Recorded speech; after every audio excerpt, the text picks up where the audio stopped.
So you've decorated your space, but something still feels off. Maybe it's the layout, maybe it's the colors, or maybe you can't quite put your finger on it. Well, you might be making some of the most common decorating mistakes without even realizing it. But don't worry, I've got you covered. In this video, I'm breaking down some of the biggest design mistakes and, more importantly, how to fix them. The classic I added a pop of color move. You found the perfect shade of blue and now every single cushion, vase, and candle in the room is that exact same shade. Look, I get it. You think you're making a cohesive space. But here's the thing. When you introduce a bold color into a mainly neutral space, it immediately becomes the star of the show. And if everything is that exact same shade, it just looks, well, flat. Don't worry though, you're not the only one. Just look at this room with all the red. When you have mostly neutral furnishings but want to include some pops of color or an accent color, you need to make sure you vary the shades and feature it on multiple different forms and materials. So many people go the default route of buying several of the exact same colored cushions for their living room and then wonder why it doesn't work. That is because 1. When everything in a room is neutral and you add a color, that color will demand attention. Which means 2. You need variations in the shades, forms, and materials so they look varied and layered instead of falling flat. So if you choose blue, mix it up. Try different shades of that color and remember to play with different textures and materials like a cushion or a rug or a ceramic vase in a similar hue. I want you to remember 3 things. First, never buy more than 2 of the exact same cushion. Second, once you introduce a color, repeat it elsewhere. This could be on a book, a rug, a lamp, or even an artwork. Repeat it on at least 3 different objects in the room. And thirdly, when you repeat the color, make sure it varies in shade and texture. The key here is repetition with variation, not duplication. Look, I get it. Pushing your furniture up against the walls feels like the most natural thing to do. But unless your room is tiny and you literally have no choice but to push it all up against the walls so you can have some resemblance of a walkway between furniture, this layout isn't doing you any favors. Instead, think about creating a more intimate, conversation-friendly setup by pulling your furniture inward. Take this room as an example. You can see how pushing everything against the wall creates this giant vacuum in the middle. If we were to pull the sofa inward and anchor it with the rug, suddenly the space feels like an intentional gathering spot. The rug acts like an invisible frame, defining the space while still leaving comfortable walkways around it for easy movement. Ideally, you want to aim for 36 inches of walkway between large pieces, or at least 24 inches if your space is smaller to navigate comfortably. Now, if your room is big enough or you have an open plan space, I'd encourage you to create multiple zones. In this room, for example, they've created 3 zones: the lounging area, a kind of breakfast nook looking out into the garden, and a bar/storage area. The sofa is floating in the middle of the room with walkways for people to navigate around the room. For your space, this could be anything from a reading nook with a comfy chair and lamp, or a stylish credenza for some visual interest. The goal here is balance, not having a bunch of stuff crammed on the outer perimeter with a weird empty void in the middle. If you give your furniture some breathing room like this, your space will instantly feel more inviting and will also let your eye keep moving so it doesn't rest in one blank area. If you're struggling with this, check out the Room Layout Handbook, which you can download for free here or down below. Inside, I go through a step-by-step process to arrange your furniture and make the most out of your space. There's a quote from another designer that I reference quite a bit, and it is that you should think of decorating your room like a city. When you see the skylines of big cities, they're layered with different buildings of different heights and shapes, right? There's tall buildings, mid-rise ones, and shorter ones. A dynamic mix that keeps your eye moving. Now, take a look at your living room. If everything is sitting low on the ground, you've essentially built a flat, one-story town, and that is not very exciting. This is one of the most common issues I see. Rooms where everything is bottom heavy. All the furniture is low to the ground and it feels quite squatty and quite unpleasant in my opinion. Luckily, it is a pretty easy fix. Add height. There's 2 things that I think every room needs here, and that is something on the walls and a few objects with height. So for your thing on the wall, it could be an artwork, an architectural feature, a shelf, tapestry, mirror, or whatever it is. A combination of a few is good because it will draw the eye up. And for your objects with height, this is usually a tall floor lamp, a tall leading mirror, or a tall plant. Something like a tall bookcase can also be used, and that kills two birds with one stone because it is both an object with height and something on the wall. Another nice addition that you could consider are curtains hung high and wide, pendant lamps, and wall sconces, but these aren't must. If you're watching this video and noticing that this is an issue in your home, you can actually make some quick fixes right now. Pause this video and raise the height of something. So say if you have a medium height plant on the floor, you can move it onto a stool or a window shelf. Here's an example from one of our previous episodes. See how everything is concentrated on the bottom half of this room. Now, if we were to add a mirror, raise the TV unit with legs, and place the vase on the unit, it would instantly look more balanced. All in all, adding these taller elements will help distribute things so your eye moves around the room instead of focusing on everything at the bottom. You know that feeling when you move into a new place and it is all clean and empty? Feels nice, right? But 6 months later, it still looks exactly the same, and you start wondering why it feels so meh. That is because it is under-decorated. This may seem like an obvious one, but I've seen so many people share photos of their rooms that look like this and then ask me why it looks so meh. It is because you've barely decorated. Notice how all these rooms just have the bare essentials in there, like a couch, coffee table, and TV, and nothing else. That is why. Now I know decorating can be overwhelming, but you have to start somewhere.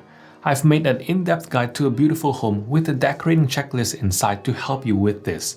You can access them here for free or down below. A well-designed space has personality, and that comes from layering in decorative elements over time. Start with the basics: artwork, plants, and textiles, so things like rugs, throws, cushions, and lighting. Then add other little things depending on your needs like baskets, books, trays, bowls, ceramics, and window furnishings. And don't expect it all to come together over one weekend. Decorating is a slow process, and the best rooms have been decorated over months or even years. You can definitely get your space looking like this, but you just need to remember that it takes time, planning, and creativity, and maybe a little bit of money. And if you're having a hard time reconciling the time, effort, and expense, remember that your environment has an effect on your productivity, mood, and well-being. So it is worth putting in the effort, otherwise you wouldn't be clicking on this video, right? Another thing you probably notice in many rooms that look off is that they were all quite dingy and poorly lit, which makes them look worse.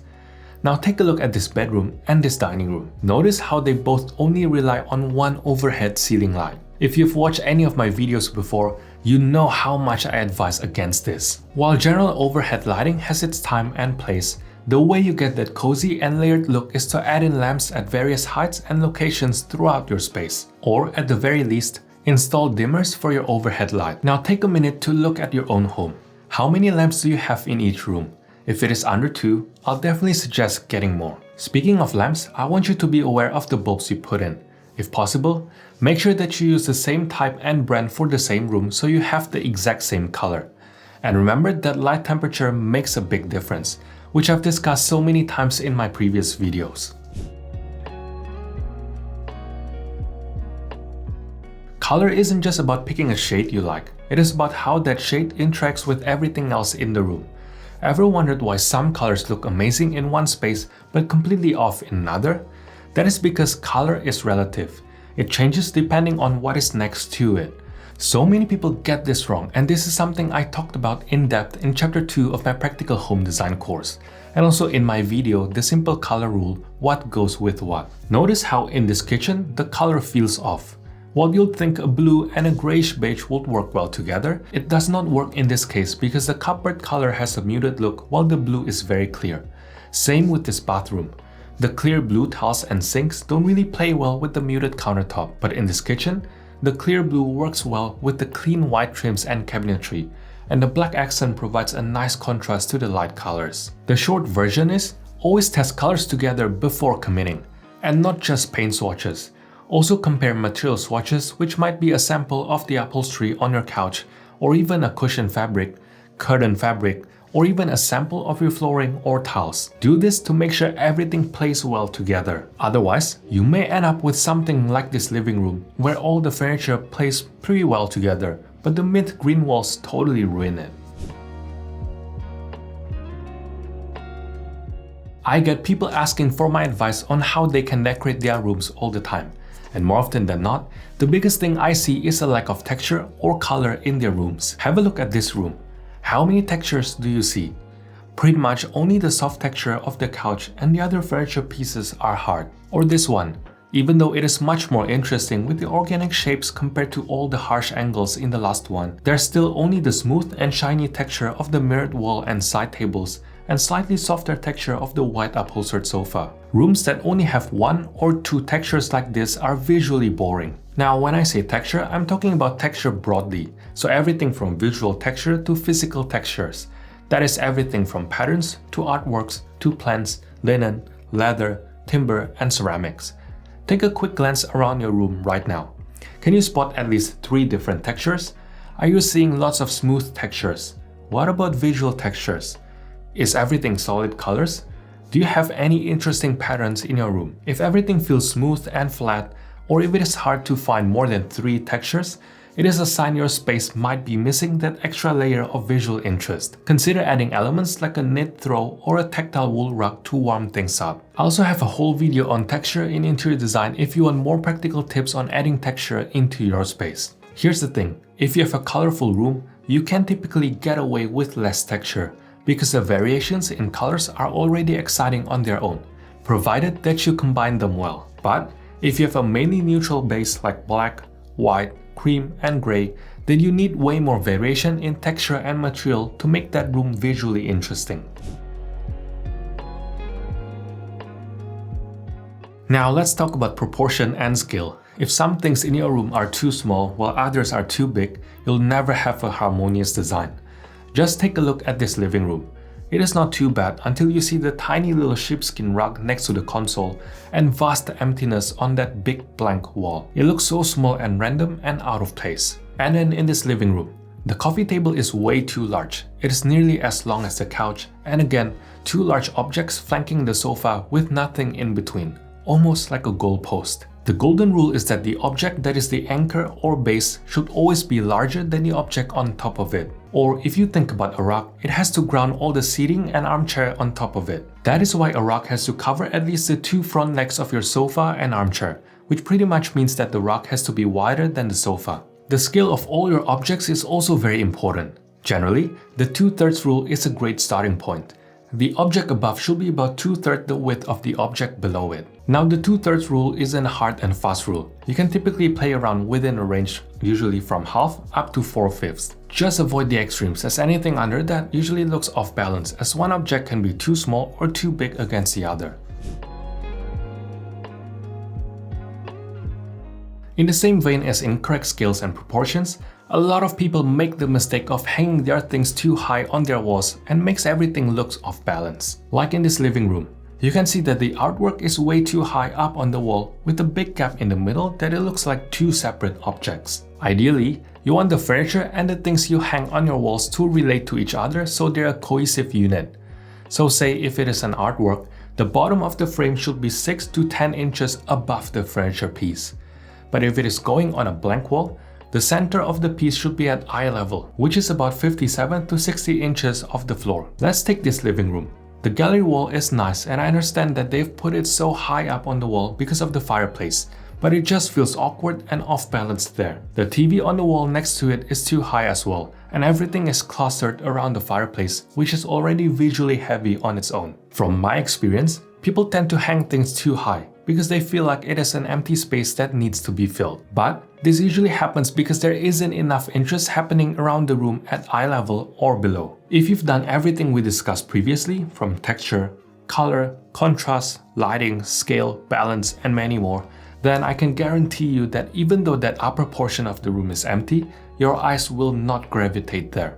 And if it does, it won't feel like an empty void, but rather a pleasant negative space. The only thing worse than the wrong sofa is when a whole renovation has been completed and you realize that the space doesn't work for you. You'll be surprised how something that sounds so obvious can be often overlooked.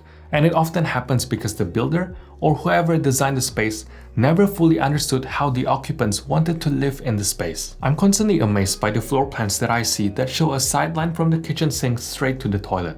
Now, I don't know about you, but when I'm in the kitchen, I don't want to see a toilet. Or another common thing I see are entryways that don't have any space for keys, bags, or shoes, so it always looks messy. Similarly, I've seen living rooms where there are a lot of things to be stored, but are fully furnished with open shelving instead of a closed storage or a wardrobe. The solution to this is actually pretty simple. Plan ahead. Before making design decisions, be clear how you want to live in the space. It is amazing how often people choose their interiors entirely by how it looks, and never seem to think about the fact that they actually have to live in it. And if you want help with that, I'm launching a new living room design course at the end of March. It is packed with a step-by-step guidance to help you create a functional, beautiful living room you love. Join the waitlist now to be the first to know when it is live. If you found these tips to be helpful, check out this video where I talk about living room design mistakes, or this video on the 9 non-negotiable design rules. Otherwise, thanks for watching, and I'll see you in the next one.